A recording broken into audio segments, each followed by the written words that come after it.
You just start with a reasonable plan. So you don't have to worry about whether it's correct. It's not correct.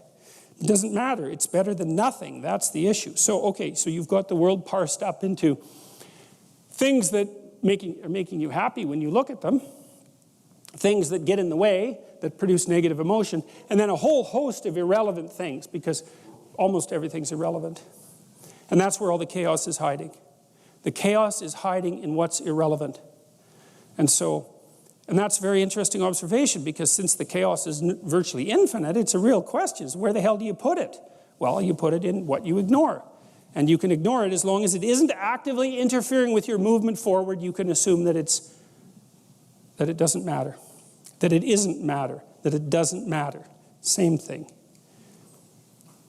All right, so here's the kicker. There's one more class of things that you can run into along the way. And this is where the chaos breaks through. So let's say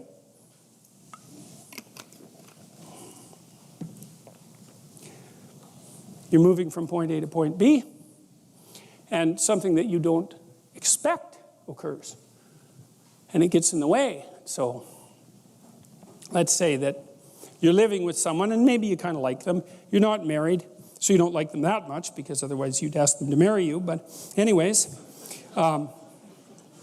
and so a quarter of you is looking for something better, and 3/4 of you is half satisfied, something like that. And then the person, because we're ambivalent about such things, and then the person you discover, or the person announces that they've been having an affair. Okay, so then how are you supposed to respond emotionally to that? Well, the part of you that wasn't all that committed to the relationship is kind of exhilarated by that, and then the 3/4 of you that's half satisfied is hurt, and you're going to exploit that part for sure in the ensuing discussions, and not mention the, oh, that's kind of exciting that you've, betrayed me that way. But the point is that that's a hole. Now what's happened is a hole you have this structure that you're walking on, like ice, like the thin ice that you're skating on, and now there's a hole in it. And the hole, we don't even know how deep the hole is, but you know there's a hole there, and so now you're anxious about it. Though maybe also a little bit excited, because God only knows what's down there. But you don't know what to do with that hole, because it could spread very badly on you. It could be that, the whole relationship was a facade, and that all your relationships have been facades, and that the reason that is because you're so damn shallow that it's impossible for you to have a relationship that isn't just a facade, and that's partly because you don't pay any attention to other people, and it's also partly because you're malevolent and selfish. So that's a nasty thing to discover. Or maybe that's the sort of person that you're attracting, which would make sense, actually, if that's the sort of person that you are. And so there are certain things that you can encounter that basically unglue you. And what happens is that those moments of being unglued travel up that entire hierarchy of presuppositions. It's like, because one of the logical conclusions to being betrayed in a relationship is that you're truly a bad person. Now, another equally logical conclusion is that the person that you're with is really a bad person, and another logical conclusion is all people are truly bad people.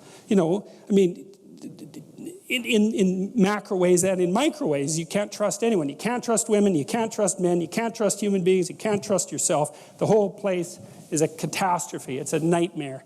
Well, then you can fall through into chaos. Now, the way your body responds to that, or maybe, you're supposed to be getting a promotion at work. That's good. You're all chipper about the promotion at work, and you walk into your boss's office because he or she wants to see you, and they say, well, we've reviewed your performance over the last few years, and your performance has been somewhere between mediocre and decent, and we're downsizing, and see you later. That's not a raise or a promotion, that's for sure. That's a hole that you fall into. And the question is, well, what do you make of that, right? How do you frame that? How do you take that emergent chaos and make habitable order out of it? You don't know. Is the whole capitalist system rotten to the core? I mean, that's a convenient explanation under those circumstances, that's for sure.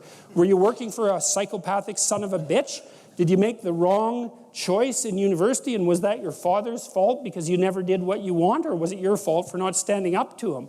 Or is it a dying industry, or is maybe this a wake-up call that you should go do something else that you've been waiting to do, you know, that you've actually wanted to do your whole life, and that's why you're doing such a miserable job at your current occupation because you're bitter and resentful about the fact that you never did what you want? I mean, you don't know. It's all of those things at once. And that's very stressful because all of those things at once is too many things. And that's the reemergence of chaos. That's the flood. That's the return to the beginning of the cosmos. That's another way that it's been represented mythologically. It's that you voyage all the way back to the beginning of the cosmos when there's nothing but undifferentiated chaos. And that's what you're confronting.